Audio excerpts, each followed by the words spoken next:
real juicy one. Like it got really bad. It came to the point where, you know, I'm at his house with my knife. He calling the police.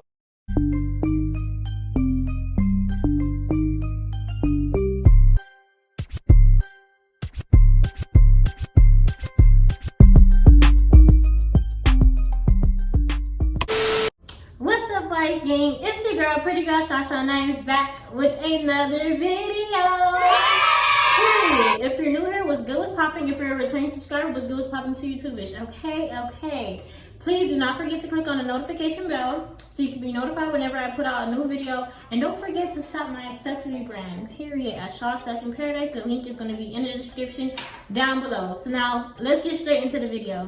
To be honest, I don't know what the hell I'm going to title this video, but I'm going to be giving you guys 2 story times on how God told me to move. And it's going to be 2 different ways. I think I'm going to do a part 1 and part 2. I'm going to tell y'all how he told me to move out of a toxic relationship.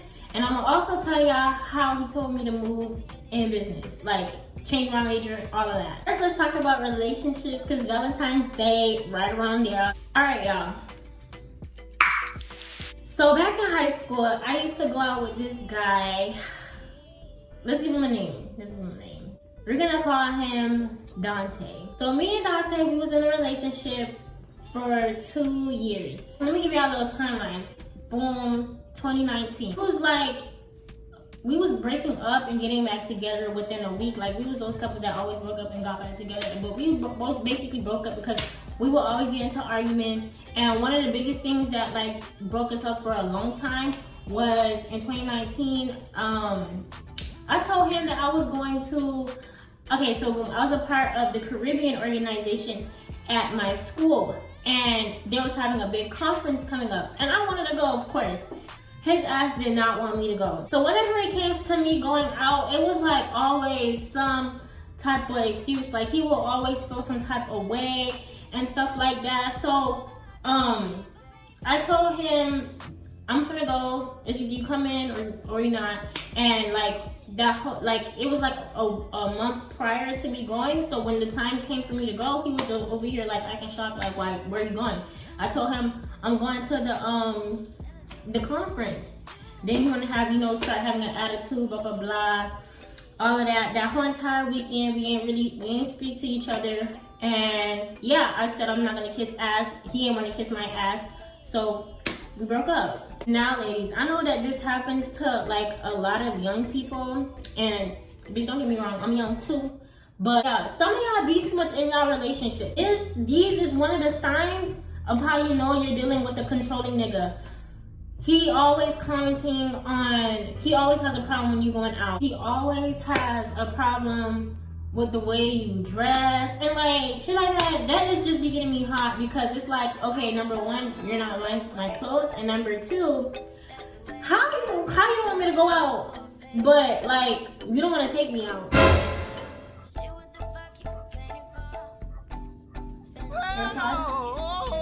What do you do that at? Never let a nigga control you, because that's how these niggas be trying to get in your head. And you know what? You know, one thing I noticed about toxic guys and controlling guys is that they always try to play victim. They act as if you the one that did something wrong. Just don't be too available, because it's a privilege for them to even speak to you. One thing I learned about Jada Waiter, like I remember one time I was watching her interview, and she was like, one of the things that her dad said was, don't be a Honda. And let me tell you what she meant by that. Like, don't be too available to just anybody, especially these niggas, because everybody can get a Honda, everybody could get a Toyota, but not everybody could get a Benz, not everybody could get a Rolls Royce, not everybody could get a motherfucking Bugatti. That's why as women, we should never chase. We should always attract. Period. It's called the law of attraction. Period. All starts with setting the standard. So make sure you set the standard high, okay? Once you set the standard high in the beginning, that's gonna be like the trajectory in your whole relationship. All right, sorry about my little tangent, but back to the girl talk. So boom, right? So we broke up around the ending of 2018. So like around October-ish. So January of 2019 came. And January is my birthday month, period, Capricorn. So what happened was, I ain't gonna lie to y'all, I take my birthday very serious. So, if you don't tell me happy birthday, then it's really done. So yeah, I was waiting for him to tell me happy birthday. The whole entire day went past by. My birthday went. I went out with my friends. We went jet skiing. I don't think I vlogged that, but watch my other two birthday videos, y'all. Yeah, so we went jet skiing. We went out to eat, and we went bike riding, and it was fun. You know, the whole entire day was fun, but I didn't see no calls. So I'm just like, damn, we really done, like. So the next day came and I get a call from no caller ID. I already knew it was him. So he called me and he started telling me, hold on y'all, it's too dark in here. So he calls me and he's just like, oh, I just wanted to call you happy birthday. And me, I'm just like, really nigga? Really? Like a day after my birthday, that's when you want to tell me happy birthday? I didn't know if I wanted to be like upset. The fact that he's upset or like happy, like, oh my god, he called me. Like, but I was like more of a, okay, I'm at work, I gotta go. So boom, right? So it's still my birthday weekend and I'm doing a photo shoot for my birthday. So I did a photo shoot later on that night. So after the photo shoot, I did my photo shoot. He called, this is all in the same night. He calls me again, offering no call ID. So this conversation went more like, listen, I fucking love you. Ever since we broke up, I miss you. I got a girlfriend right now. I don't even like her for real because I don't even. If you don't come be with me, I'ma kill myself. Oh! I'm dealing with demons right now. Now I'm not trying to knock anybody who goes through depression like a lot, because I'm somebody that goes through depression a lot. But at some point, you guys gotta be able to get over it. And at some point, some people just use that as their way to get to your head, for you to feel bad for them. And that's how they be playing victim. Like I had mentioned earlier, sometimes they use that against you. So they can go ahead and play victim, like, oh, you know, I'm going through this, going through this. But like, listen, you need to get yourself back up, because nobody gonna be waiting their whole entire life for you to get yourself together, and you using depression as your excuse. Like, that's dead. So by this time, you know, I heard it from him before, but by this time, I was like, you know, kind of messed up in the head. Like, I don't know what to do, because he told me he was gonna move to New York and he's gonna stay down here if you be with me, blah blah blah. So at this point, I didn't know what to do. So y'all, for me, and don't be like me, because I was somebody that kept taking him back. And let me tell y'all something. When you leave him and you go back, or he comes back to you and you like accept him back, you're showing him how to treat you. And I promise you, the respect is just gonna get less and less, because now he knows, all right, all I gotta do, like, that's him kind of like testing you, because now he's telling you, like, now in his head, it's like, all right, all I gotta do is cry in front of her, and then she's gonna feel bad, and if she's gonna take me back, I'm gonna be back in her bed. I'm gonna be back under her drawers. Or all I gotta do is buy her some flowers and give her gifts and stuff like that, and then she just gonna let me back in. Like, no. And one thing about being like a woman of God, you can't hurt or break a woman who gets her strength from God. That's period. So like, for me, I was crying. I went in fetal position. I'm just like, oh God, I don't know what to do. You know that type of cry, that ugly ass cry, you know. But God, you know, he speaks to you through different ways. It could be through a dream. It could be through other people. It could be through the Holy Spirit. It could be even through a feeling, like a gut feeling, that's God talking to you. So the more you get deeper into it, the more you start, like, God starts revealing to you all the different things. So you really got to get into that spirit. So that time I was listening to God, getting the spirit, and like I felt like a voice or something. Like I had a gut feeling, like a sudden urge to contact my high school teacher. So for me, I had to make a decision.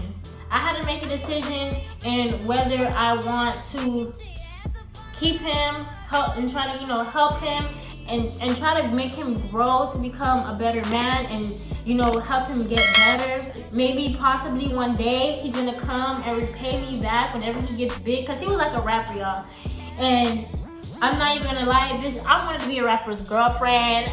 Rapper's girlfriend, but you know, a rapper's wife. I wanted to be, you know, Kobe Bryant's, like Kobe Bryant and him and his wife. I wanted like a basketball player or a rapper. Like I see me in a whole little speech saying, oh, this woman hold me down, so now I'm spoiling her. Like, just know, cause 9 times out of 10, like we be thinking like, oh yeah, if I hold him down, you know, through thick and thin, he's gonna repay us and stuff like that.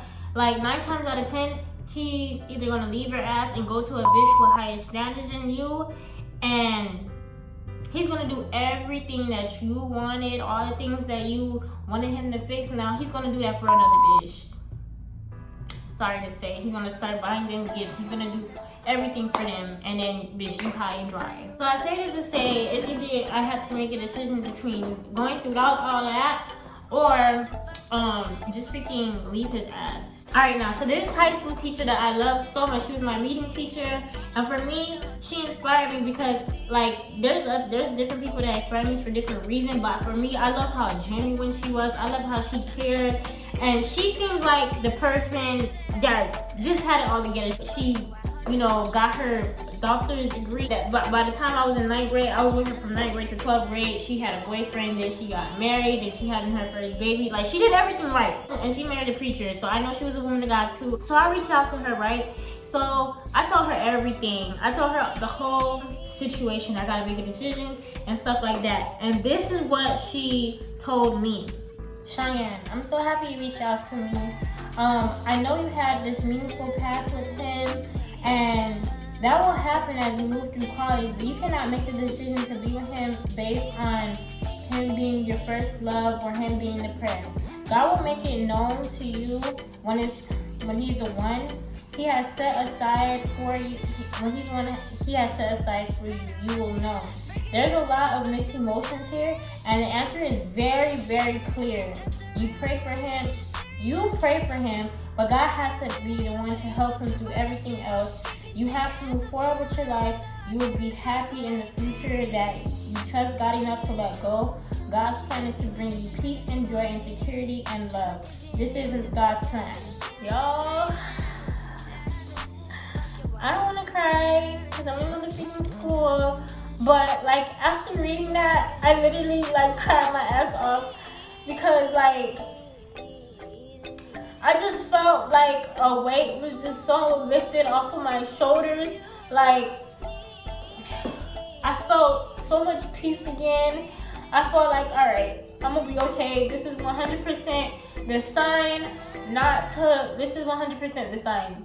Period. Like I felt like a guardian angel was there. I'm telling y'all, there is no better feeling than feeling secure, like you gonna be all right. Like it's God himself coming down and be like, listen here, you're gonna be good, all right?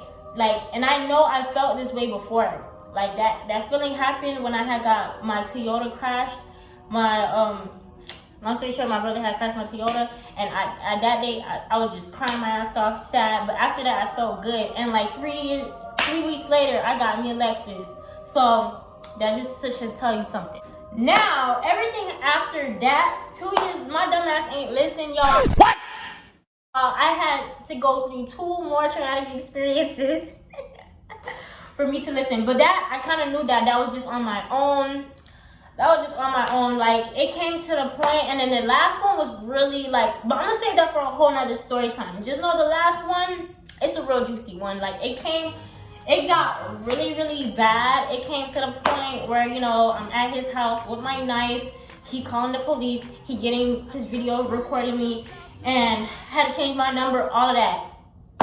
And you don't want it to get to that point where y'all fist fighting and stuff like that. But anyways, y'all, I say this to say, get your strength from God. Take all the advice I had told y'all in the video, and don't ignore the red flag. Go with your gut feeling. When God is telling you to move, he's telling you to move for a reason. Don't wait until it gets really, really, really, really bad, and then you stay in like a sticky situation, because those get harder and harder to come out of. And girl, boss up on his ass. Alright, boom, he leaves you or you leave him for the final time. You know it's a small world. If you motherfucking, if y'all break up and y'all end up seeing each other again, bitch, you be better. Like, I'm not gonna lie, I pray to God about this all the time. I'm like, God, please. The next time I see this guy, I'm going to have my motherfucking rose voice, drip down in designer, hair on fleek, nails on fleek, and I'm just body on point, naturally. Body on point, and I'm just gonna be that girl, like, and then he's gonna be like, damn. Let it be his loss, alright? It's his loss. Anyways, y'all, thank you guys so much. Please make sure you guys like, comment, and subscribe to this video. Yeah, but stay tuned for another part 2. Thank you guys so much for watching. I'll see y'all in the next video.